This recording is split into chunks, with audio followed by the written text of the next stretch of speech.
Ya, jadi karena nantinya kita akan membuat sebuah sistem informasi sederhana, yang mana kita akan fokus pada fitur-fitur yang ada di Laravel. Jadi untuk pengembangannya kita akan menggunakan Bootstrap sebagai framework interface, yang mana Bootstrap adalah sebuah framework front-end yang digunakan untuk membangun tata letak dan antarmuka pengguna yang responsif, dan gaya yang dapat digunakan untuk mempercepat proses pengembangan web. Nah, jadi fungsi Bootstrap sendiri itu yaitu pengembangan dapat dengan mudah dibuat tampilan yang menarik dan responsif tanpa harus menuliskan kode CSS atau JavaScript dari awal. Kemudian framework ini juga menyediakan berbagai komponen UI, grid system yang fleksibel, yang gaya pra-didefinisikan, dan masih banyak lagi fitur dari Bootstrap ini. Seiring berjalannya coding kita nantinya, maka akan banyak dijumpai tentang fitur-fitur Bootstrap. Nah, jadi fungsi Bootstrap di mana kita tidak perlu menuliskan ulang CSS seperti ini karena telah dibuatkan oleh Bootstrap. Jadi kita bisa fokus pengembangan pada teks HTML-nya saja dengan menuliskan kelas-kelas seperti ini.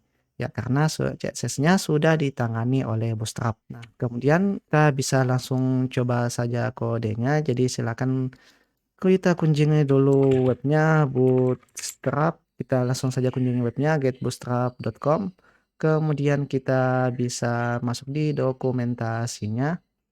Nah, kita lihat di sini. Nah, kita tinggal di introduction, kemudian untuk memulai Bootstrap di sini sudah disediakan.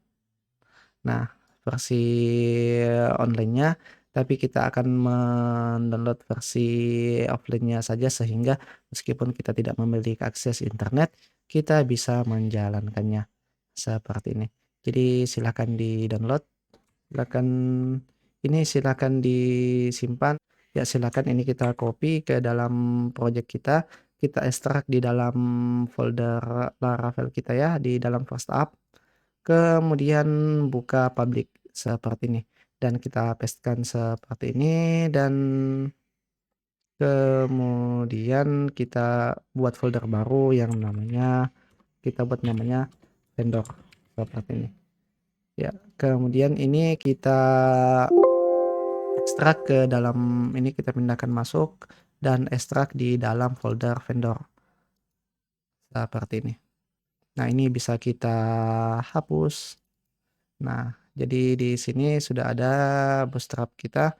Nah, kemudian ini kita supaya lebih mudah nantinya dalam mengaksesnya nantinya.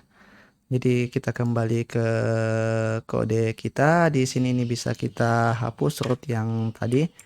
Nah, setelah itu ini kita bisa komentari dulu. Kemudian kita akan return view. Kita akan membuat sebuah halaman indeks seperti ini. Nah, kemudian di bagian view di dalam folder resource seperti ini, ya di dalam folder view kita buat satu file bernama index.blade.php seperti ini. Nah, setelah itu kita kembali ke dokumentasinya. Di sini untuk memulainya itu di introduction. Jadi kita tinggal mengakses CDN-nya seperti ini. Jadi kemudian kita kembali ke kode kita dulu, kita mulai tag HTML kita, kemudian untuk mengakses file Bootstrap-nya tadi, setelah itu link. Nah, kemudian dia berada di dalam folder public. Jadi untuk mengakses apa yang ada di dalam folder public ini, kita tinggal menuliskan slash seperti ini, kemudian kita masuk ke dalam folder vendornya. Nah, vendor.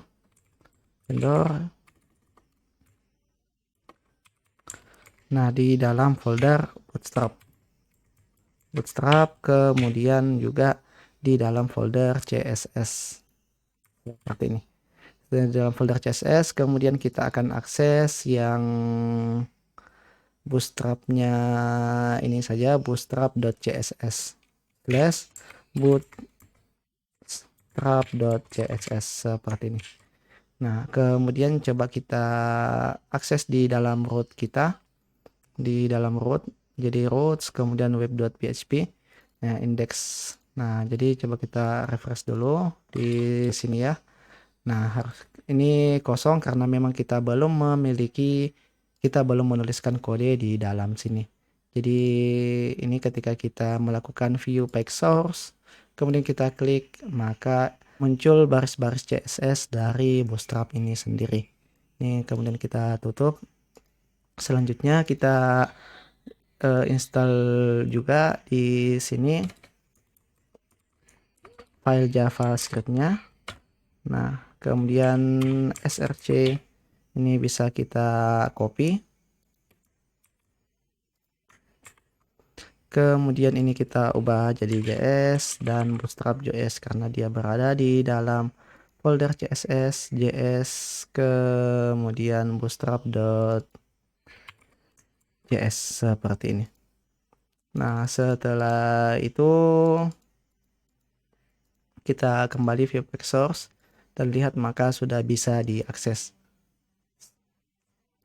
Nah, jadi untuk melihat salah satu kontennya, misalnya kita ingin membuat satu tombol, misalnya kita memiliki link A, ini adalah tombol seperti ini.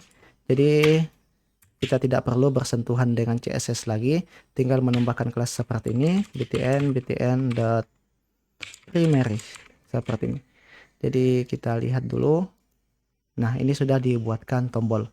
Nah, jadi untuk melihat apa-apa saja yang komponen Bootstrap itu, dia berada di dalam dokumentasinya seperti ini. Jadi ini misalnya ada form juga, kemudian ada modal dan seterusnya. Di sini ada banyak ya. Jadi bisa dilihat di dokumentasinya dan seiring berjalannya juga materi ini, maka kita juga akan menggunakan fitur-fitur Bootstrap ini nantinya.